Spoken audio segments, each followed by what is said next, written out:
dinheiro, mansões milionárias, uma vida de puro luxo, o sonho e a ambição de muitos. Mas a questão é como chegar lá. O caminho é complicado e muitas vezes cheio de armadilhas.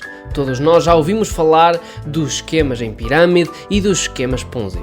Mas por mais falado que sejam, vale sempre a pena olhar para eles. Hoje vamos falar sobre a história de um especialista nestas matérias, Bernard Madoff, também conhecido como o homem que enganou Wall Street por 40 anos. E muito bem-vindos a mais um vídeo de Why Because I Want TV.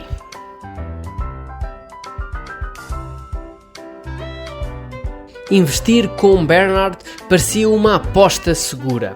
Rentabilidades constantes de 10% ao ano, comprovada pela experiência dos clientes. A empresa, fundada nos anos 60, foi uma das primeiras a incorporar computadores na sua atividade. Durante décadas, criou um bom portfólio de investidores, incluindo bancos e empresários reconhecidos e famosos. Mas vamos começar a história de início. Quem é Bernard Lawrence Madoff? Filho de pais europeus que emigraram para os Estados Unidos, o jovem Bernie cresceu em Queens. Estudou e foi licenciar-se a Hofstra College em Ciência Política. Casou-se com Ruth Alpern, com quem criou a Bernard L. Madoff Investment Security, empresa especializada na comercialização de ativos financeiros, com um especial foco nas penny stocks, que são ações com preços bastante mais baixos do que os das ações comercializadas nas bolsas principais. Antes de criar a sua empresa, Bernie trabalhou como salva-vidas.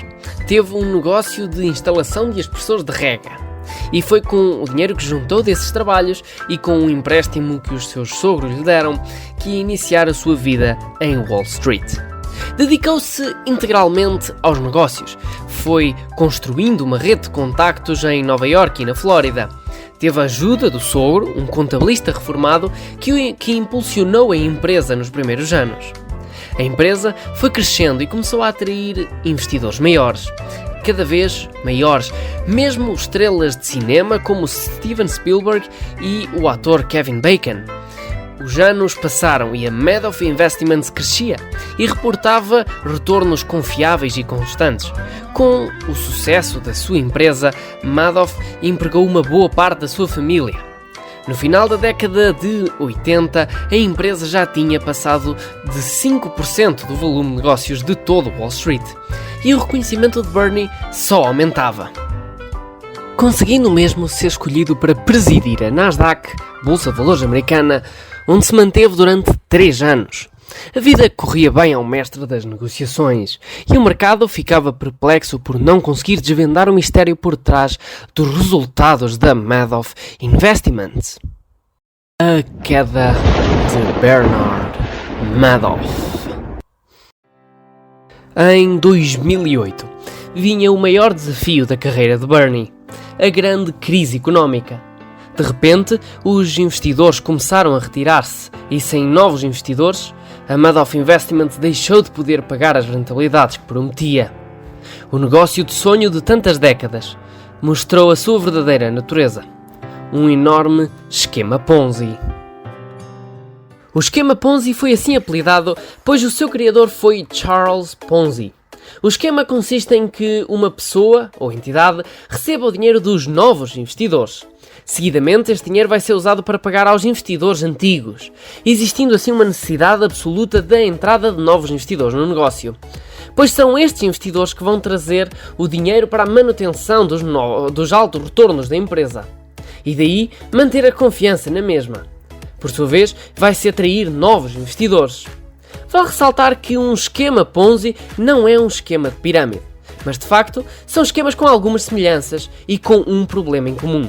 Se não houver novos integrantes no sistema, vai ser muito difícil pagar os retornos prometidos.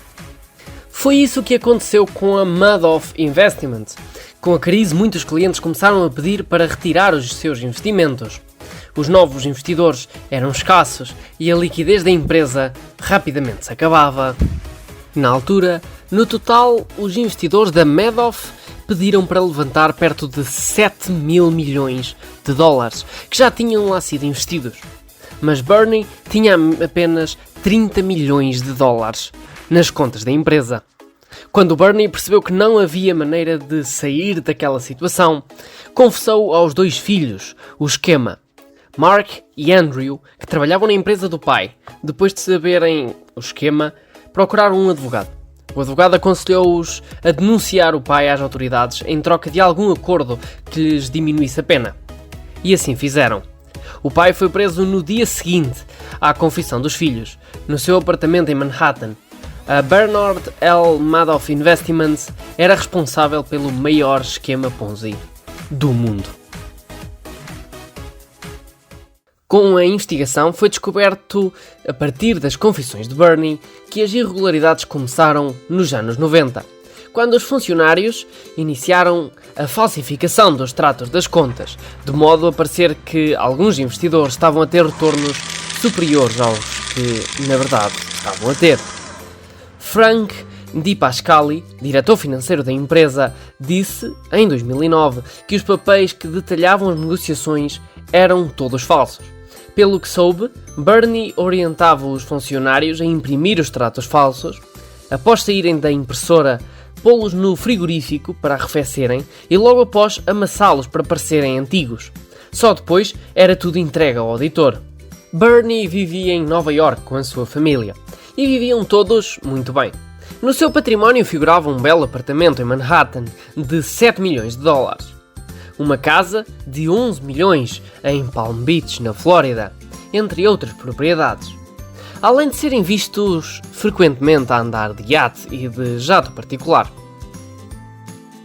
A SEC, entidade reguladora dos mercados financeiros nos Estados Unidos, mesmo antes da queda no pós-2008, chegou a investigar 8 vezes a Madoff Investments, devido aos retornos elevados.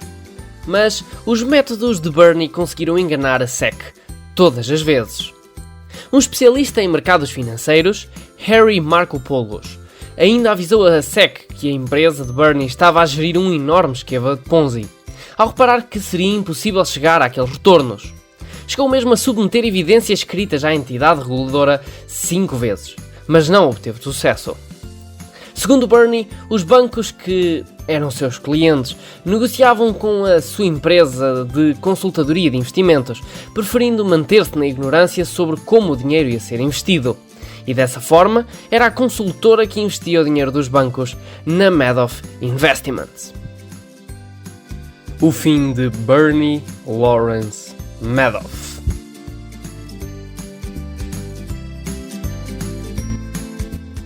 Bernie acabou condenado por 11 crimes. O Wall Street Journal fez a lista dos maiores lesados deste esquema. Entre eles, o grupo Fairfield Greenwich, lesado em 7,5 mil milhões de dólares. O Santander, lesado perto de 2,9 mil milhões. E o HBC, lesado em 1.000 milhões de dólares. Mas não foram só empresas e milionários que perderam dinheiro. Fundos de pensões e reformas que também investiram com Bernie. Mesmo pessoas comuns que investiram as suas poupanças acabaram por as perder. Bernard foi condenado a 150 anos de prisão, depois da sua confissão ter mostrado um esquema na ordem dos 65 mil milhões de dólares. Em 2003, a justiça americana criou o Fundo de Vítimas Madoff, uma forma de tentar ressarcir os lesados do esquema. A justiça americana emitiu uma ordem de penhora no valor de 171 mil milhões de dólares. No entanto, Bernard não os detinha.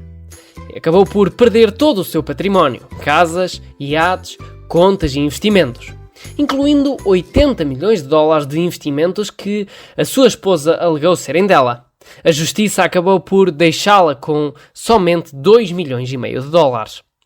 Hoje, Ruth, esposa de Bernard, vive em Connecticut, longe dos holofotes da alta sociedade de Manhattan. Ela sempre disse nunca ter tido conhecimento do esquema. Quanto aos filhos, Mark acabou por tirar a sua vida 2 anos depois da prisão do pai. Andrew morreu de cancro aos 48. O irmão de Bernie declarou-se culpado e foi condenado por cooperar com Bernie na organização do esquema. Ainda assim, na altura que soube que o irmão ia ser preso, organizou-se para desviar os quase 300 milhões da empresa para vários membros da família, de modo a limpar as contas. No fim, foi condenado a 10 anos de prisão. Já Bernard iria viver na prisão até à data da sua morte, 14 de abril de 2021, quando faleceu aos 82 anos. Segundo o que se sabe, mesmo dentro da prisão, Bernie continuou os negócios, conseguindo monopolizar a venda de chocolate quente, comprando todo o chocolate quente e vendendo-o bem mais caro no pátio. Esta é a história de Bernard Madoff. Não te esqueças de deixar o teu gosto e inscrição para não perderes mais vídeos. Aqui desvendamos os complexos laços que ligam a economia e o tecido social. Abordamos temas relevantes que afetam as comunidades locais e a economia global. Junta-te a nós enquanto exploramos os laços que unem a economia e a sociedade. Muito obrigado e até ao próximo.